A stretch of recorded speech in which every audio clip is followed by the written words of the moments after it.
ఈరోజు టాపిక్ వచ్చేసరికి మనం ఎస్ఎంఎస్ల ద్వారా ఇంగ్లీష్ నేర్చుకోవడం. మనకి ఈ రోజుల్లో అందరికీ స్మార్ట్ ఫోన్స్ ఉన్నాయి. ప్రతి ఒక్కరికి కూడా స్మార్ట్ ఫోన్స్ ఉన్నాయి. స్మార్ట్ ఫోన్లో రోజుకి 5, 6, 6 ఓ 10 మెసేజ్ల వరకు రోజు వస్తూనే ఉంటాయి. ఆ మెసేజ్ల్లో బోల్డ్ అంత ఇంగ్లీష్ ఉంది, మనం నేర్చుకోవాలి. కానీ మనం దాన్ని అబ్జర్వ్ చేయం. అందులో సింపుల్ ప్రెజెంట్ ఉంటుంది, ప్యాసివ్ వాయిస్ ఉంటుంది, వొకాబులరీ ఉంటుంది. మనం వొకాబులరీ ఎక్కడ నేర్చుకోవాల్సిన అవసరం లేదు. మన పుస్తకం తిరిగక్కర్లేదు, ఎక్కడ చేయక్కర్లేదు. ఈ మెసేజ్లో కూడా బోల్డ్ అంత వొకాబులరీ, ఎన్ని పదాలు ఉంటాయో ఆ పదాలు మనం తెలుసుకోవచ్చు ఈజీగా. అందులో ఉన్న గ్రామర్ తెలుసుకోవచ్చు, అందులో ఉన్న ప్యాసివ్ వాయిస్ తెలుసుకోవచ్చు, అది ఏం చెప్తున్నాడు అనే విషయాన్ని మనం అర్థం చేసుకోవచ్చు. Your application is received. మీ అప్లికేషన్ రిసీవ్ చేసుకోబడింది, అందింది మాకు. We send this application, we send your application to concerned department. You can collect your income certificate after approval. Approval అయిన తర్వాత మీరు ఈ సర్టిఫికేట్, ఇన్కమ్ సర్టిఫికేట్ ఏదైతే ఉందో అది కలెక్ట్ చేసుకోగలరు. యూ కెన్ డౌన్లోడ్ లేదా you can collect your certificate after approval, after government approval. Okay, thank you for utilizing MeeSeva services. మీ సేవా సర్వీసెస్ని ఉపయోగించుకున్నందుకు మీకు ధన్యవాదాలు. క్లోజింగ్ అంటే మర్యాద చివరిలో. రెండవ రూపం విసెంట్, మేము పంపినాము. విసెంట్ అంటే మేము పంపాము, మీ యొక్క అప్లికేషన్ని మేము ఫర్దర్గా డిపార్ట్మెంట్కి పంపాము. ఓకేనా. నెక్స్ట్, విసెంట్ యువర్ అప్లికేషన్, మేము పంపాము మీ అప్లికేషన్ని, మీ యొక్క దరఖాస్తుని. నెక్స్ట్, టు కన్సర్న్ డిపార్ట్మెంట్, ఎవరికి పంపాము? సంబంధిత శాఖకి, రెవెన్యూ శాఖకి. ఇన్కమ్ సర్టిఫికేట్ దానికి సంబంధించినవన్నీ కూడా రెవెన్యూ శాఖకి పంపిస్తారు, రెవెన్యూ శాఖ పంపించాం. Next, you can collect this, ఇది అప్రూవ్ అయిన తర్వాత మీరు కలెక్ట్ చేసుకోగలరు. యూ కెన్ కలెక్ట్ దిస్, మీరు కలెక్ట్ చేసుకోగలరు లేదా తీసుకోగలరు. ఆఫ్టర్, ఎప్పుడు తీసుకోవాలి? అప్రూవ్ అయిన తర్వాత. అప్రూవ్ చేయకపోతే రిజెక్ట్ అవుతుంది. ఆఫ్టర్, తర్వాత. గవర్నమెంట్ అప్రూవల్, గవర్నమెంట్ ఆమోదము. అప్రూవ్డ్ అని వచ్చిన తర్వాత తీసుకోవాలి. ప్రభుత్వ ఆమోదము. అప్రూవల్ అనే వర్డ్కి అర్థం ఏంటి? ఆమోదము. ఆఫ్టర్ అంటే అయ్యాక, తర్వాత. గవర్నమెంట్ షార్ట్ ఫామ్ రాసింది. గవర్నమెంట్ అని పూర్తిగా రాయాలి. మామూలుగా అయితే మీకు అర్థమై ఉంటుంది గవర్నమెంట్ అని. యూ కాంటాక్ట్ యువర్ నియరెస్ట్ మీ సేవ అన్నాం. అంటే కాంటాక్ట్ అనే వెర్బ్ వచ్చింది. ఈ వెర్బ్ ముందు ఎప్పుడు యూ అనేది ఉంటానే ఉంటుంది, కానీ కనిపించదు, కానీ వాడాలి. అంటే మీరు సంప్రదించండి అని అర్థం ఏంటి? అంటే అర్థం ఏంటి? మీరు సంప్రదించండి. ఓకేనా. You contact. మరి ఇక్కడ థ్యాంకింగ్ యూ అని ఉన్నదండి, మరి మీరు వి అని ఎందుకు పెట్టారు అని మీకు అనుమానం రావచ్చు. థ్యాంకింగ్ యూ అంటే మీకు చెప్తున్నాను అంటే అర్థం ఏంటి? ఇక్కడ యూ పెడితే మీకు మీరే చెప్పుకుంటున్నారని కృతజ్ఞతలు, మీకు మీరే కృతజ్ఞతలు చెప్పుకునే అవకాశం ఉండదు. అంటే ఒక వ్యక్తితో మీకు కృతజ్ఞతలు అన్నాడంటే నేను మీకు కృతజ్ఞతలు చెప్పుకుంటున్నాను అని అర్థం. ఓకే. ఫర్ యూటిలైజింగ్, కోసము. ఫర్ అంటే కోసము, యూటిలైజింగ్ ఉపయోగించుకున్నందుకు, సర్వీసులు ఉపయోగించుకున్నందుకు, సేవలు. యూటిలైజింగ్, యూటిలిటీస్ అంటే ఉపయోగించుకున్నందుకు.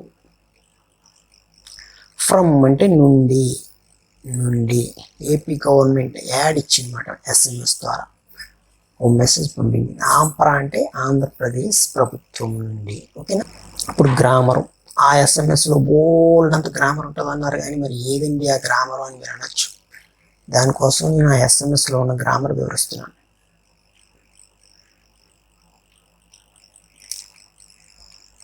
ఆ ఎస్ఎంఎస్లో ఉన్న ఫస్ట్ వాక్యం యువర్ అప్లికేషన్ ఈజ్ రిసీవ్డ్ అనే దాంట్లో గ్రామర్ ఏముందండి అని మీరు అడగచ్చు. యువర్ అప్లికేషన్, సబ్జెక్ట్ ఏంటి? యువర్ అప్లికేషన్ అంటే వెర్బ్ ముందు సబ్జెక్ట్ వచ్చింది. యువర్ అప్లికేషన్ అనేది సబ్జెక్టు, ఈజ్ అనేది హెల్పింగ్ వెర్బ్, రిసీవ్డ్ అనేది మెయిన్ వెర్బ్. ఓకేనా.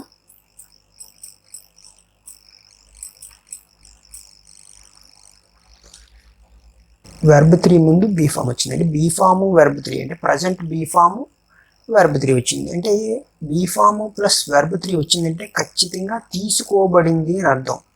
అంటే ఎవరితో తీసుకోబడిందో చెప్పలేదు. పలానా వాళ్ళు రవి తీసుకున్నాడు అంటే రవి హ్యాస్ టేకెన్ అంటాం. ఎవరు రిసీవ్ చేసుకున్నారు, కంప్యూటర్ స్టాఫా లేకపోతే ఎంఆర్ఓ గారు డైరెక్ట్గా రిసీవ్ చేసుకున్నారని తెలియదు. అంటే ఎవరో తీసుకున్నారు అని చెప్పే వాక్యాలని మనం ప్యాసివ్ వాయిస్లో రాస్తాం. అంటే తీసుకోబడింది, రాయబడింది, పాడబడింది, బడింది, పడ్డారు అని అర్థం వస్తే ప్యాసివ్ వాయిస్. దానికి ఫార్ములా ఉంటుంది బీ ఫామ్ ప్లస్ V3. బడింది, బడును అని అర్థాలు వస్తే ప్యాసివ్ వాయిస్. ఓకేనా? అంటే ఎవరు చేయబడిందో తెలియదు, లేదా చెప్పవలసిన అవసరం లేదు. ఎవరు తీసుకున్నారో చెప్పవలసిన అవసరం లేదు. పలానా కంప్యూటర్ ఆపరేటర్ గోపి అని కంప్యూటర్ ఆపరేటర్ మీ అప్లికేషన్ రిసీవ్ చేసుకున్నారు అని అంత సాగదీసి చెప్పక్కర్లేదు. అంటే ఎవరు అప్లికేషన్ రిసీవ్ చేసుకోబడింది, ఎవరితో తీసుకోబడిందో మీకు చెప్పవలసిన అవసరం లేదు. మీకు అప్లికేషన్ పూర్తయిన తర్వాత మీ అప్లికేషన్ అప్రూవ్ చేయాలి అంతే. ఓకేనా? అందుకు దీన్ని ప్యాసివ్ వాయిస్లో చెప్తారు. ప్యాసివ్ వాయిస్ లేదా ప్యాసివ్ సెంటెన్స్. ప్యాసివ్ వాయిస్ సూత్రం ఏంటంటే any be form, present be form అయినా అవ్వచ్చు, పాస్ట్ బీ ఫామ్ అయినా అవ్వచ్చు, ఫ్యూచర్ బీ ఫామ్ అయినా అవ్వచ్చు. ఇది ఇప్పుడే తీసుకోబడింది అని అన్నారు కాబట్టి ప్రజెంట్ బీ ఫామ్ రాయాలి. ప్రజెంట్ బీ ఫామ్స్ ఏంటి? Am, is, are. ఐ వచ్చినప్పుడు యామ్ వస్తుంది, హీ, షీ ఇట్లా వచ్చినప్పుడు ఈజ్ వస్తుంది. ప్లోరల్, ఇద్దరు వ్యక్తులు లేదా ముగ్గురు వ్యక్తులు అంతకన్నా ఎక్కువ వ్యక్తులు ప్లోరల్ బహువచనాలు వచ్చినప్పుడు ఆర్ అనే బీ ఫామ్ వస్తుంది. ఓకేనా? పాస్ట్ టెన్స్ అయితే నిన్న తీసుకోబడింది, మొన్న తీసుకోబడింది అయితే వాజ్ వాడతాం. మొన్న నిన్న ఎక్కువ మంది వ్యక్తులతో తీసుకోబడింది అంటే వర్ అని పెడతాం.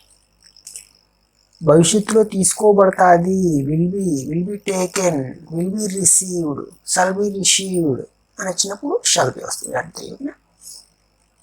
ఈ ప్యాసివ్ వాయిస్ మీకు పూర్తిగా అర్థమైందని అనుకుంటున్నాను. ప్రతి వాక్యము సబ్జెక్టు వర్బ్ ఆబ్జెక్ట్ కలిగి ఉంటుంది.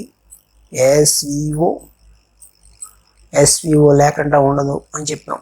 సబ్జెక్టు వర్బ్ మాత్రం ఖచ్చితంగా ఉంటుంది. ఆబ్జెక్ట్ లేకపోయినా సబ్జెక్టు వర్బ్ మాత్రం ఖచ్చితంగా ఉంటుంది. ఏ సెంటెన్స్ అయినా, ఇంపరేటివ్ సెంటెన్స్ అయినా ఏ సెంటెన్స్ అయినా సబ్జెక్టు వర్బ్ కలిగి ఉంటుంది. ఓకేనా? ఇప్పుడు సెంటెన్స్ సూత్రం ఏంటి? Subject verb. ఇంగ్లీష్ సెంటెన్స్ సూత్రం సబ్జెక్టు వర్బ్ ఆబ్జెక్ట్. ఇందులో సబ్జెక్ట్ ఏది? ఎవరు పంపించారు? వి సెంట్ యువర్ అప్లికేషన్. వి అనేది సబ్జెక్టు, సెంట్ అనేది వర్బ్, సెంట్ అనేది వర్బ్, యువర్ అప్లికేషన్ అనేది object. We sent your application to concerned department. ఆ సంబంధిత డిపార్ట్మెంట్కి మీ అప్లికేషన్ పంపించాం. ఓకేనా? You can collect your certificate. You అనే సబ్జెక్ట్ వచ్చింది, కెన్ అనే మోడల్ వెర్బ్ వచ్చింది, కలెక్ట్ అనే వెర్బ్ అని వచ్చింది. యువర్ సర్టిఫికేట్ అనేది ఆబ్జెక్ట్. అంటే subject, modal verb, main verb, object. ఓకేనా? ఇది మోడల్ వెర్బ్ అని చెప్పడానికి గుర్తు ఏంటంటే కెన్ అనే మోడల్ వెర్బ్ బేస్ వెర్బ్ లేదా మెయిన్ వెర్బ్ అయినా కలెక్ట్ ముందు వచ్చింది. ఓకేనా? అంటే మోడల్ వెర్బ్తో ఉన్న సెంటెన్స్ ఇది. మోడల్ వెర్బ్ సూత్రం ఏంటంటే మోడల్ వెర్బ్ సెంటెన్స్ సూత్రం. మోడల్ వెర్బ్ సూత్రం కాదు, మోడల్ వెర్బ్ ఉన్న సెంటెన్స్ సూత్రం ఏంటంటే సబ్జెక్ట్ వస్తుంది, మోడల్ వెర్బ్ వస్తుంది, can, could, May, might, must, use to అని మోడల్ వెర్బ్స్ వస్తాయి. అవన్నీ కూడా ఈ మెయిన్ వెర్బ్ లేదా బేస్ వెర్బ్ ముందు వస్తాయి. తర్వాత ఆబ్జెక్ట్ రావచ్చు. Next subject. You can collect your certificate. Subject అంటే యూ, కెన్ అనే మోడల్ వెర్బ్ వచ్చింది. కలెక్ట్ ఆబ్జెక్ట్ ఏంటి? Your certificate. You can collect your certificate after government approval. Government approve చేసిన తర్వాత మీ సర్టిఫికేట్ తీసుకోవచ్చు. ఓకేనా? మరి ప్రతి సెంటెన్స్ కూడా సబ్జెక్ట్ ఉంటుందండి, వర్బ్ ఉంటుందండి అని చెప్పారు. మరి ఇందులో కాంటాక్ట్ అనే వర్బ్ మాత్రమే ఉన్నదండి. కాంటాక్ట్ అనే వెర్బ్ మాత్రమే ఉన్నది. సబ్జెక్ట్ ఏమైందని అంటే ఇంపరేటివ్ సెంటెన్స్లో యూ అనే సబ్జెక్ట్ని చెప్పవలసిన అవసరం లేదు. సంప్రదించండి అంటే అర్థం ఏంటి? మీరు సంప్రదించండి అంటే యూ అనేది ఇంపరేటివ్ సెంటెన్స్లో కనబడంగా ఉంటుంది. దాన్ని ఇంపరేటివ్ సెంటెన్స్ అంటారు. You contact your nearest me service centre అంటే మీరు సంప్రదించండి. అంటే సబ్జెక్ట్ ఉంటుంది, సబ్జెక్ట్ ఉన్నది, వర్బ్ ఉన్నది. ఓకేనా? సబ్జెక్ట్ యూ అనే వాక్యంలో కనిపించదు కానీ ఉంటుంది. ఓకేనా? సబ్జెక్ట్ యూ, కాంటాక్ట్ అనేది వెర్బ్ ఉన్నది, యువర్ నియరెస్ట్ మీ సేవ, మీ నియరెస్ట్ మీ సేవను సంప్రదించండి.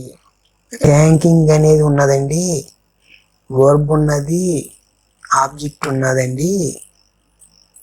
మరి వి ఎందుకు పెట్టారండి మీరు అని మీరు అడగచ్చు. చెప్పుకుంటున్నామండి అని. ఆబ్జెక్ట్ అంటే మీకు కృతజ్ఞతలు చెప్పుకుంటున్నాం. ఓకేనా. స్పెల్లింగ్స్ నేను చెప్తాను. పా 2 సార్లు రాయాలి. పా అవుతుంది. ఒక పా, ఇంకో పా. App,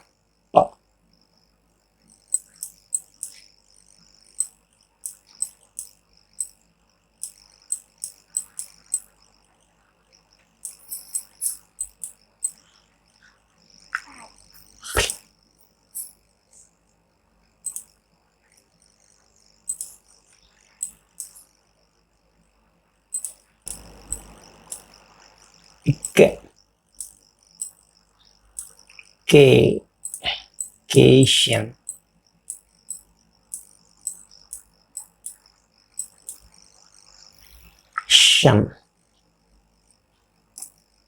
application. ఈ సన్నన్నిటికి కూడా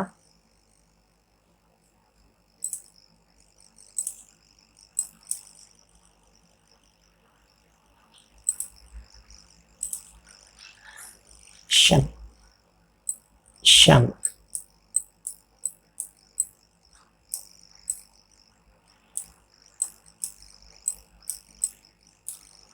ఓకేనా.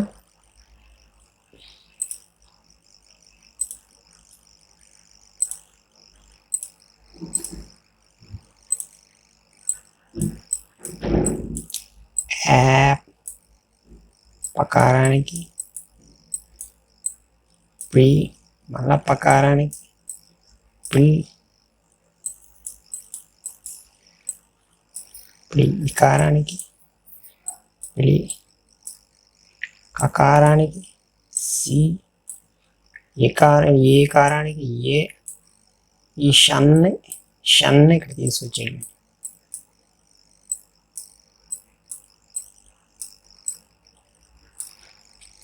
అప్లికేషన్. ఇక్కడ మధ్యలో 0 ఏంటండి, మీరు 0 ఎందుకు చెప్తున్నారంటే మధ్యలో 0 వస్తే ఎన్, చివరిలో 0 వస్తే ఎం. ఓకేనా. 0 అని అనొద్దు, మీరు ఎన్ అనుకోండి. సెంట్. ఓకేనా. డిపార్ట్మెంట్,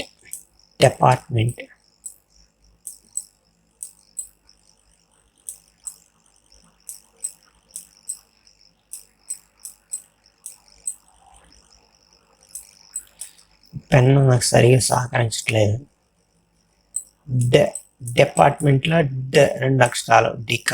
డికారము, ఏకారము. పాల, మీరు డెడ్ ఇది. పాల, ఒకటి, పా ఆకారం.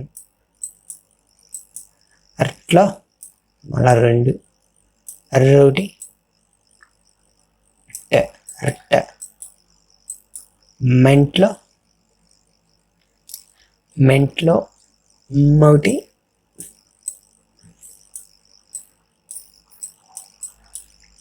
మెంట్.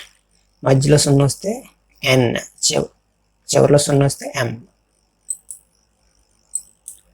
టకారానికి అంతటికి కూడా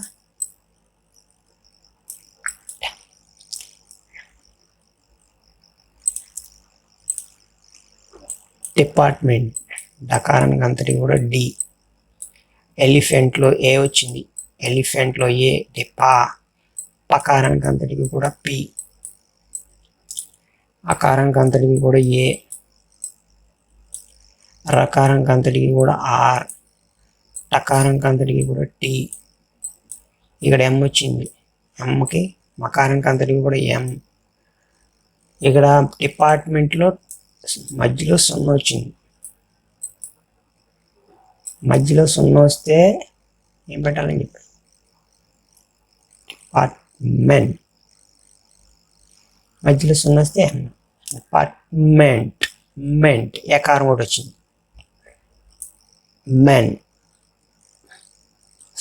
మెన్. నకారానికి ఎన్. మధ్యలో 0 వస్తే ఎన్ పెట్టాలని, చివరిలో 0 వస్తే ఎం పెట్టాలని. మెంట్. టకారానికి అంతటికి కూడా టీ. డిపార్ట్మెంట్.